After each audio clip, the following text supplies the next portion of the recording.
Morning, students. The next topic in the rice lecture is about the cultivation.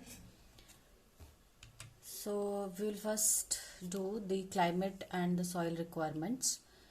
Temperature, average temperature is 21 to 37 degrees Celsius, and the blooming temperature requirement is 26.5 to around 29.5, and ripening temperature should be little low, as you can see that harvesting time is around the winter. Okay, so 20 to 25 degrees Celsius is needed for the ripening. Then the type of soil is usually the clay, loamy, alluvial soil is well preferred. Laterite soil भी चलेगी, ठीक है. Then पीट, marshy soil, ये सारी soils जो हैं इसमें चल पड़ती है. अगर हम पीएच रेंज देखें तो दिस इज 5.5 या 6.5 तक, which means that it is the acid loving plant, that is acidic soil को प्रेफर करता है ये. Then depending upon different species, we can say there are 3 types of rice. One is the autumn rice, जो कि हम normally use करते हैं खरीफ season में, जो उसको बोया जाता है ज़्यादातर नॉर्दर्न हिल्स, नॉर्दर्न लैंड्स में. ये वाला जो ऑटम राइस है वो यूज़ किया जाता है, और मई जून में इसकी सोइंग है, सितंबर अक्टूबर में इसकी हार्वेस्टिंग हो जाती है. जो विंटर राइस है वो लो लैंड्स में, नॉर्दर्न ईस्टर्न रीजन में होता है, असम और वेस्ट बंगाल वाले रीजन में, जहाँ पे इसकी क्रॉप साइकिल थोड़ी लंबी होती है, 140 टू 160 डेज की होती है, और जून जुलाई के दौरान इसको बोया जाता है, और इसका कटाई जो होती है वो नवंबर दिसंबर के आसपास होती है.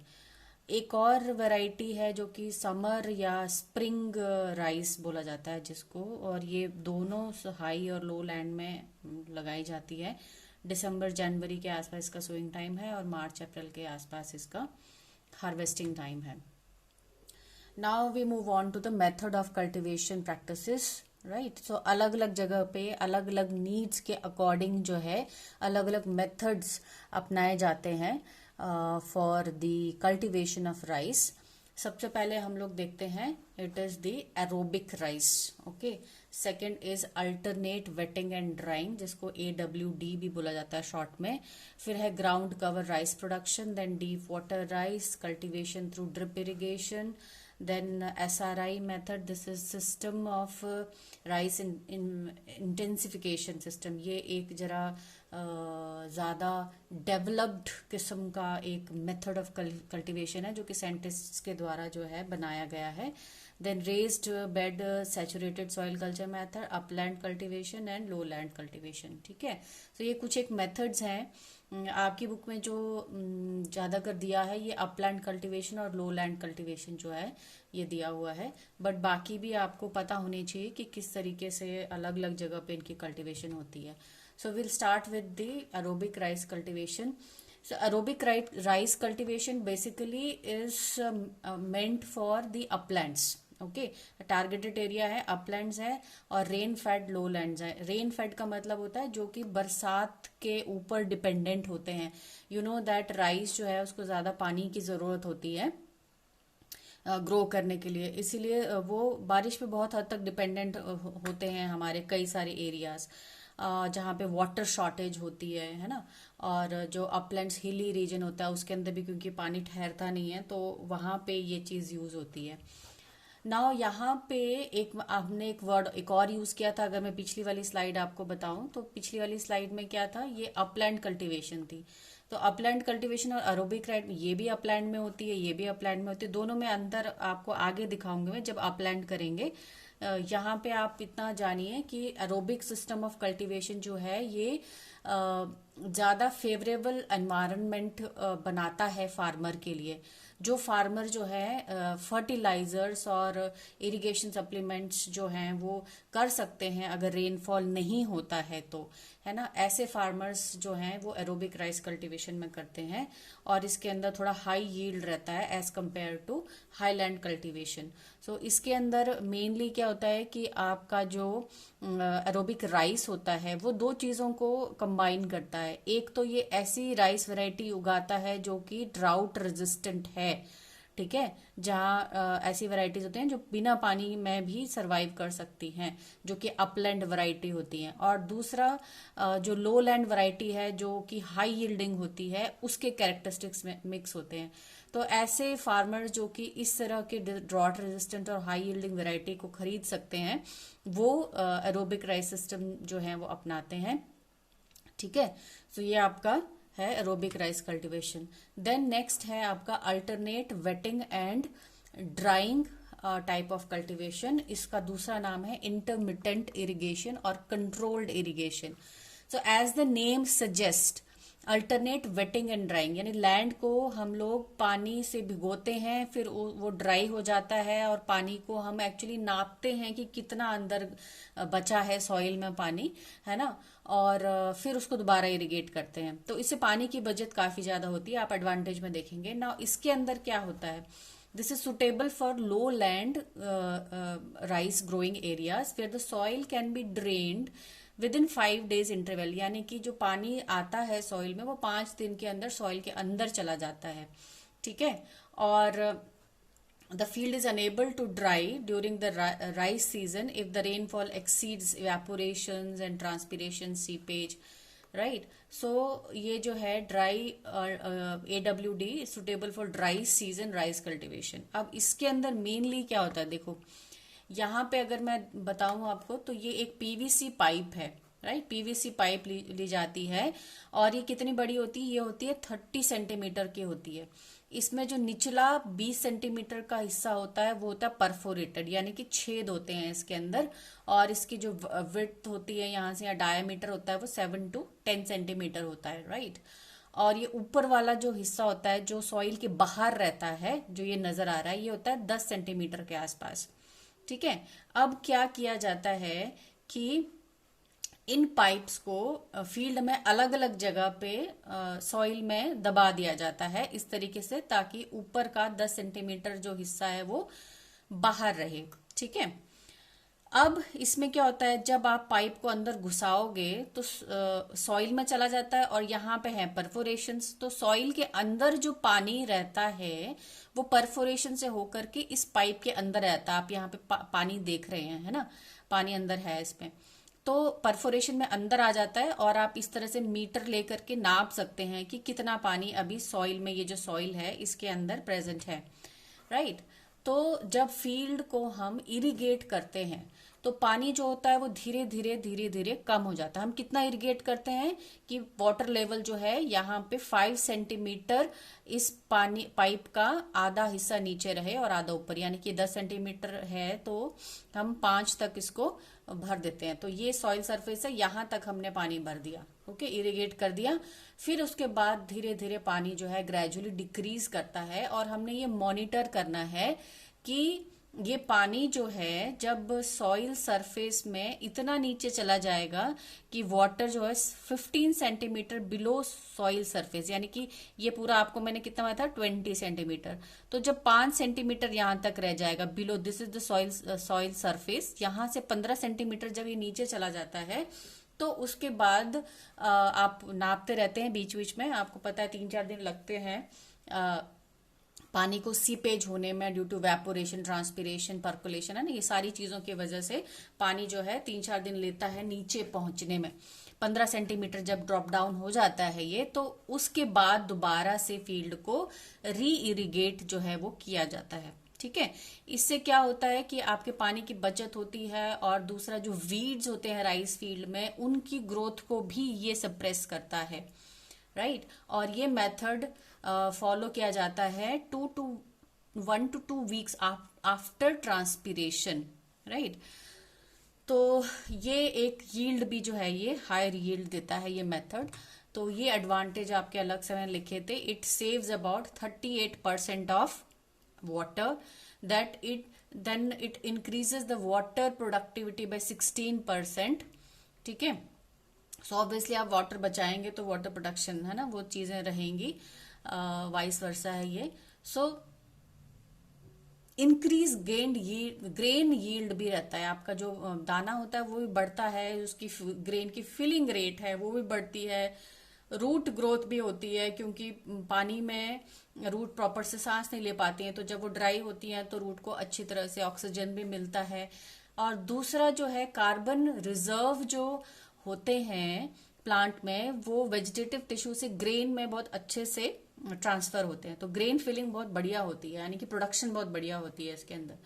और it reduces the cost of irrigation. Obviously पानी कम लगता है तो वहां पे पंपिंग की कॉस्टिंग प्लस फ्यूल लगते हैं पंप्स में, है ना, वो सारे कम हो जाते हैं, तो कॉस्ट ऑफ इरिगेशन घट जाती है, वहां पे भी आपका फायदा है।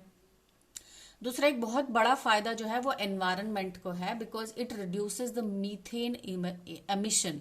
ना मीथेन एमिशन कैसा होता है, जब राइस जो है, राइस के जो पौधे होते हैं वो कंटिन्यूअसली जब पानी खड़ा रहता है उन फील्ड में, तो वहां पे डिकम्पोजिशन होने लगती है ना, तो दूसरी चीजें होती हैं उन पानी के नीचे, जिसकी वजह से मीथेन बनती है ना, एक मार्शी सा एरिया डेवलप हो जाता है और मीथेन बनती है। तो क्योंकि यहाँ पे पानी को हम कंटिन्यूस नहीं रखते हैं, उसको हम सीप डाउन होने देते हैं, तो it reduces the methane emission about 85%। so these are the advantage of this system, AWD system of rice cultivation. Then next है हमारा ground covered rice production system. इसके अंदर क्या होता है, ये ज्यादातर कहाँ होती है, ये माउंटेन रीजन में होती है, यानी आप हिमाचल में कह सकते हैं इसको। यहाँ पे सॉइल को हम फ्लड नहीं करते हैं, क्योंकि ऑब्वियसली माउंटेन रीजन में सॉइल फ्लड नहीं हो सकती है, लेकिन इसको हम कॉन्स्टेंटली हम मॉइस्ट रखते हैं, फ्लडिंग नहीं करते हैं, but we keep it as moist. और मॉइस्ट कैसे किया जा सकता है, या तो प्लास्टिक शीट उसके ऊपर डाली जा सकती है, या फिर जो एक स्ट्रॉ होता है ना, वो उसको प्री डिकम्पोज स्ट्रॉ को कवर कर देते हैं पूरी उसको, ये भूसा जो है ये यहाँ पे डाला हुआ है ना। तो उससे क्या होता है कि जो इवेपोरेशन और ट्रांसपिरेशन का जो प्रोसेस है लैंड से भी और इससे भी, वो कम हो जाता है। साथ ही साथ ये डालने से, यानी कि जो प्री डिकम्पोज स्ट्रॉ है, इसको डालने से ऑर्गेनिक मैटर जो होता है वो सॉइल को प्रोवाइड होता है। तो ये एक बहुत अच्छा मेथड है माउंटेनस रीजन में राइस प्रोडक्शन का, जहाँ पे पानी भी कम रहता है।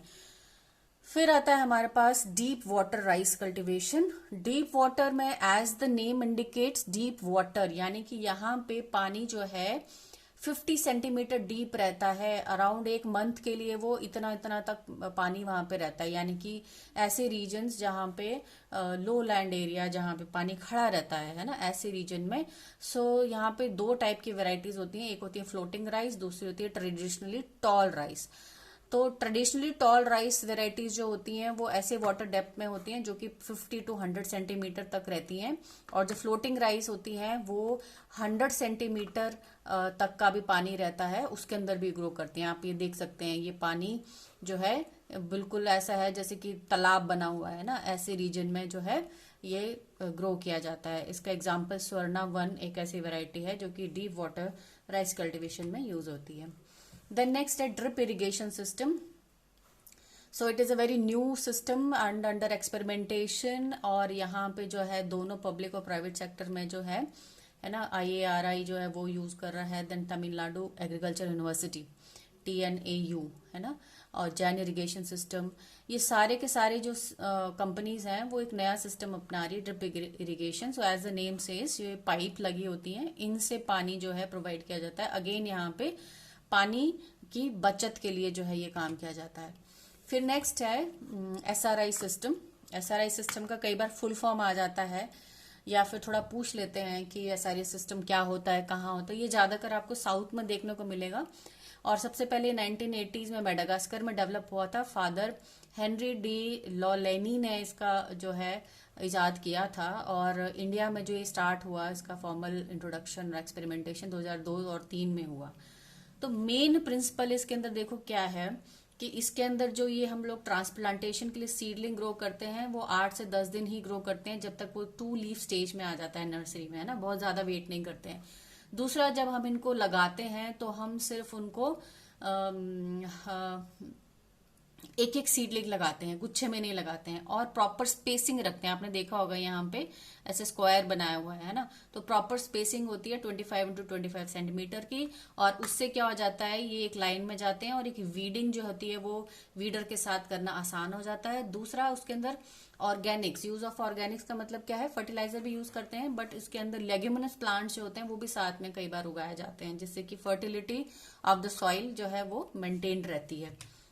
तो यहाँ पे आप देखेंगे पूरा सिस्टम जो है एक ही स्लाइड में है। पहला, seedlings are transplanted at very young age. मैंने आपको बोला 8 से 10 दिन के अंदर ही वो प्लांट कर देते हैं। फिर only one seedling is planted, right, and the plants are spaced wide apart in square pattern. ये जो है ये एक पैटर्न है जिसको फील्ड पे खींच करके पैटर्न बनाया जाता है।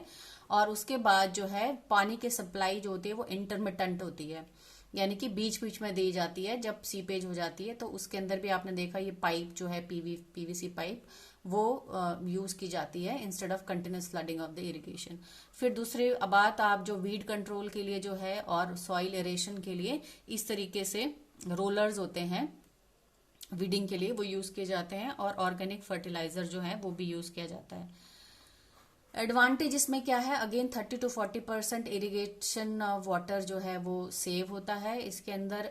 एक जो सबसे बड़ी सेविंग ये होती है कि जो सीड यूज होता है ट्रांसप्लांटेशन के वक्त, जो हम एक सीड्स बना उसका वो लगाते हैं ना, प्लांट ग्रो करते हैं, तो वो 2 kg ऑफ सीड्स 1 एकड़ के लिए सफिशियंट होता है इस टेक्नोलॉजी में, against the normal method. Normal method में 25 से 30 kg जो है पर एक हेक्टेयर जो है एकड़ जो है ये लगता है। बट यहाँ पे कितना है, 2 kg, तो ये बहुत ज्यादा कम हो जाती है इसकी जरूरत।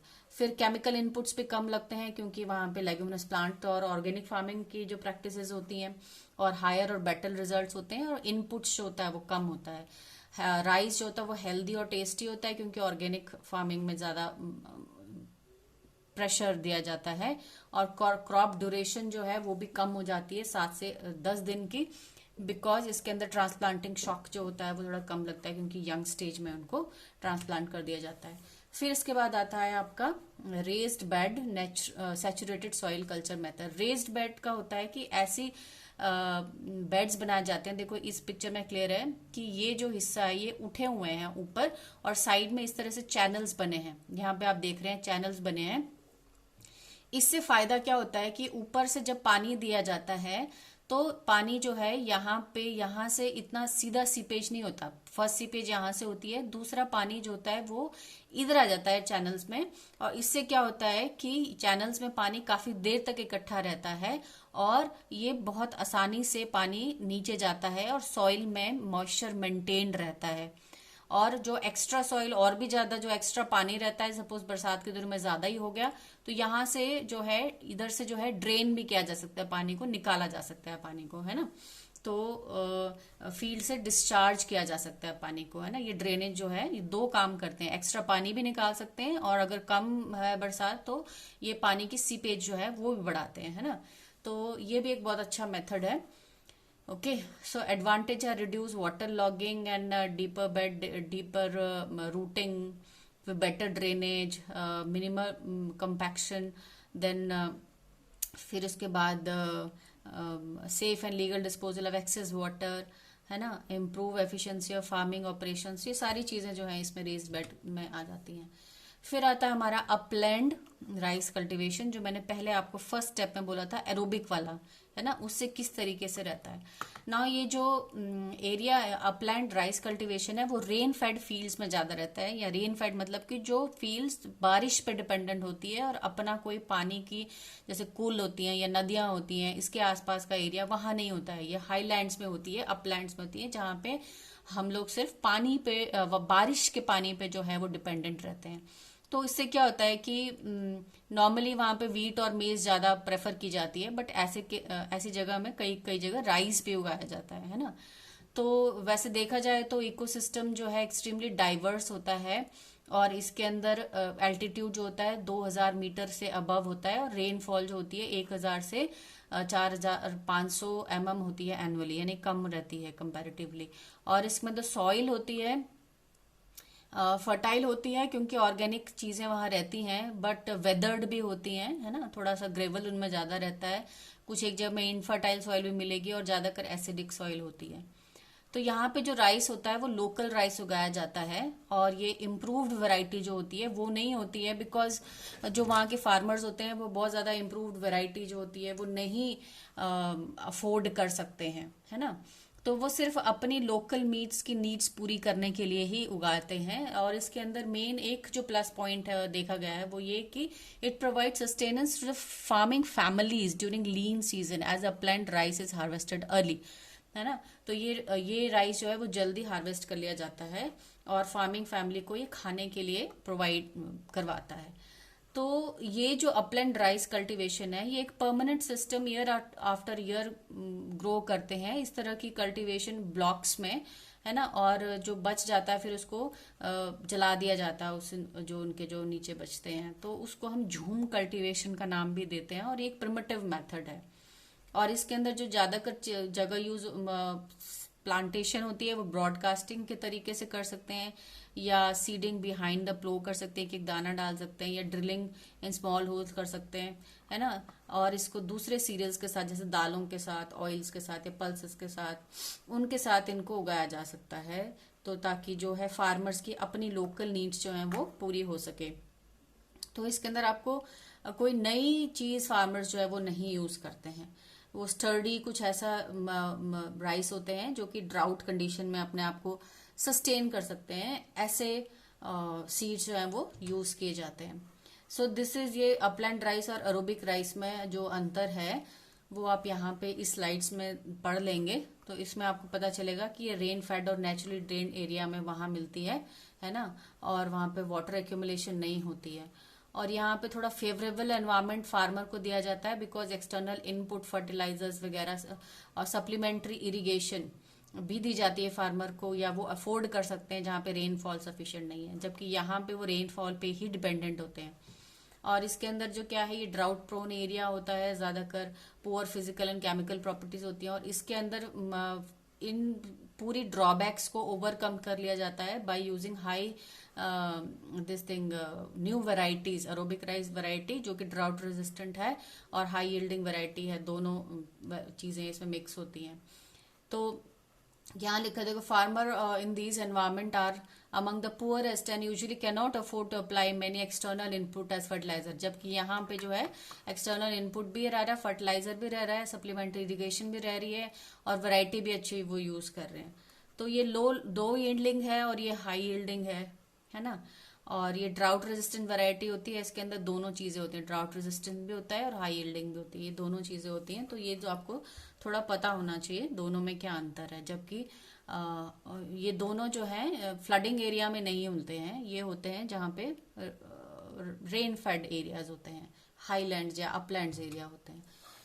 अब ये जो है ये है लो लैंड राइस कल्टीवेशन, इसके अंदर जो है वेट पैडी कल्टीवेशन भी बोला जाता है, जहाँ पे पानी की सप्लाई जो होती है वो एडिक्वेट होती है, यानी कि हमारे लोअर प्लेन्स जहाँ पे नदियां आके मिलती हैं समुद्र से तो वो फ्लडिंग करती हैं उन प्लेन्स की, तो उन एरियाज में वाटर सप्लाई वैसे ही काफी होता है। हमारा असम, उड़ीसा, तमिलनाडु, कर्नाटका, है ना, ये वाले जो हिस्से हैं यहाँ पे बड़ी आसानी से ये उगाया जाता है और इस तरह की प्रैक्टिस की जाती है। और इसमें जो वैरायटी यूज होती है तो इसमें the standing of the plant in water is very essential, यानी कि जब इनमें हार्वेस्टिंग होती है उस वक्त भी ये फ्लडेड रहते हैं, राइट। और इसको पडल कल्टीवेशन भी बोला जाता है, and is more important as compare to the other cultivation, क्योंकि ये बहुत अच्छी प्रोडक्शन करता है हमारे सदर्न और ईस्टर्न रीजन में। ये सोइंग करने से पहले सॉइल को बहुत ज्यादा अच्छे से उसको सॉफ्ट करना होता है और टेक्सचर में स्मूथ करना होता है, जिसको हम यहाँ पे हिमाचल में क्या बोलते हैं, इसको सॉइल घोलना बोलते हैं, जो कि हम बैलों से या फिर आजकल हैंड ड्रिवन ट्रैक्टर्स होते हैं उनसे करते हैं, है ना। सॉइल को काफी अच्छे से मिक्स किया जाता है, फिर उसको रेक यानी कि ऐसे दांत वाले जो इम्प्लीमेंट होते हैं एनिमल्स के द्वारा, उनसे भी पूरा जो है लैंड तैयार किया जाता है। To get high yield varieties sufficient amount of fertiliser जो है वो भी ऐड किए जाते हैं, ठीक है। फिर इसके बाद जो है इसी तरह के लो लैंड राइस कल्टीवेशन में Japanese method of rice cultivation आता है ना। जापानीज इसके अंदर भी जो है ये इस तरह से पडलिंग होती है और वेट कल्टीवेशन ही है ये, लेकिन यहाँ पे HIV सीड यूज करते हैं जो कि जापोनिका हाइब्रिड जो है वो कहलाता है। इससे ट्रेमेंडस आउटपुट होता है और इसको अलग नर्सरी बेड्स में यूज किया जाता है और इसकी हाई इरिगेशन भी की जाती है। इसमें बहुत ज्यादा पानी जो है यूज होता है और इसके अंदर मिक्स्ड कल्टीवेशन, देखो बीच में यहाँ पे सोयाबीन उगाई हुई है, यहाँ राइस है।